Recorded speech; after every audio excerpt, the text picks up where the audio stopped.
Comment fait-on pour gérer un ordinateur portable et un préadolescent d'11 ans?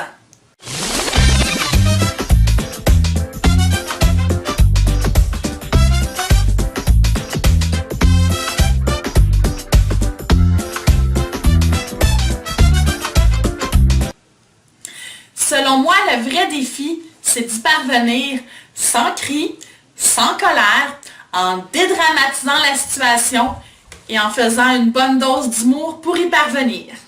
Ouais, c'est différent. Je sais pas ce que ça dit, là. J'ai mal compris. T'as mal compris? Qu'est-ce que j'étais en train d'expliquer? C'est qu'il fallait que je trouve des solutions pour te faire lâcher ta tablette. Oh mon Dieu, attends, pourtant, qu'est-ce que tu fais ça? Qu'est-ce que tu fais avec ça, toi? Ouais, j'étais en train d'essayer de trouver des solutions justement pour te faire décrocher de temps en temps pour être capable de passer du temps en famille avec toi. Ouais, mais... Ouais. T'as-tu une idée des solutions qu'on pourrait mettre en place pour justement que tu lâches ta tablette? Ouais, des activités en famille qui sont plus intéressantes. Faire des activités en famille qui sont plus intéressantes. Qu'est-ce que ça veut dire, ça?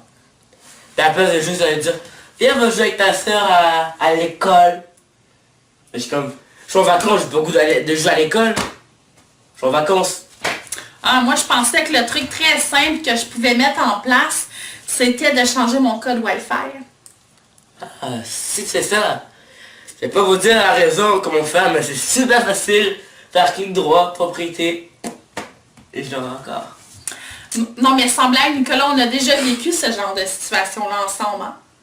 Ouais, je me rappelle. Mais là, tu lâches prise, donc c'est la vie, hein. La deuxième étape, hein. Lâcher prise. Oui, je lâche prise. Mais avant de lâcher prise, j'ai quand même essayé 3 types de solutions là, pour le faire décrocher de sa tablette. La première solution est un peu drastique, je l'avoue, a été de mettre du temps dans la journée alloué à la tablette. Ça, c'était tricks. Hein. Ça je vous conseille pas.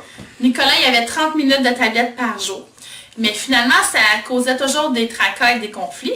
Donc, on a mis en place une deuxième stratégie que je vous ai partagée tantôt. J'ai changé mon code Wi-Fi. Ben, comme que moi, je suis un génie de l'informatique, c'est facile à remettre pour son ordinateur. Ça n'a pas vraiment fonctionné. Mais la troisième chose fonctionne quand même assez bien. Donc, le troisième truc que nous, on a essayé, qui fonctionne très bien au sein de notre famille, c'est de sensibiliser son enfant à développer des comportements responsables sur Internet. Qu'est-ce que ça veut dire, Nicolas? Ben, à place de jouer aux jeux vidéo, exemple, si, je sais pas, moi j'ai un examen sur les provinces, je cherche sur Internet un jeu pour la province. C'est vrai, ça t'a aidé beaucoup à ton examen et tu as eu une bonne note à cause de ça. Hein? Ouais. Effectivement. Donc, de développer des comportements responsables, c'est d'expliquer à son enfant que oui, Facebook, c'est intéressant, mais que c'est pas avec nos amis Facebook qu'on connaît pas qu'on va développer des véritables liens d'amitié plus tard. C'est d'utiliser la technologie pour justement inviter notre jeune à apprendre à décrocher, à utiliser la technologie pour faire des choses positives, avoir des contacts avec des gens de différents pays, mais de ne pas juste être connecté sur Internet, parce que des fois, il faut déconnecter pour justement être bien avec les gens qui nous entourent. Hein, Nicolas? Ouais.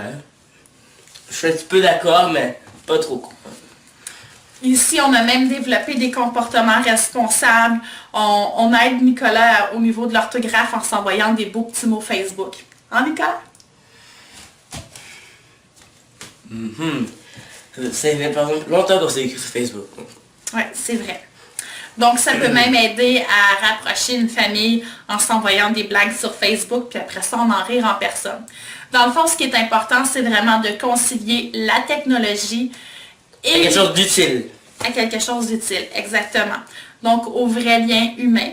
Et c'est comme ça qu'on réussit à créer des solides liens avec notre famille. N'est-ce pas, Nico? Ouais. Donc, c'était Suzy Champagne pour une petite capsule de bonheur. J'espère que ces petits trucs vous ont aidé. Puis on se retrouve la semaine prochaine là, pour une autre petite capsule humoristique. Et oubliez pas, hein, allez sur sa page Facebook, c'est Suzy Champagne. J'avoue que j'avais des choses super. Donc, oubliez pas. À bientôt! À bientôt, bye.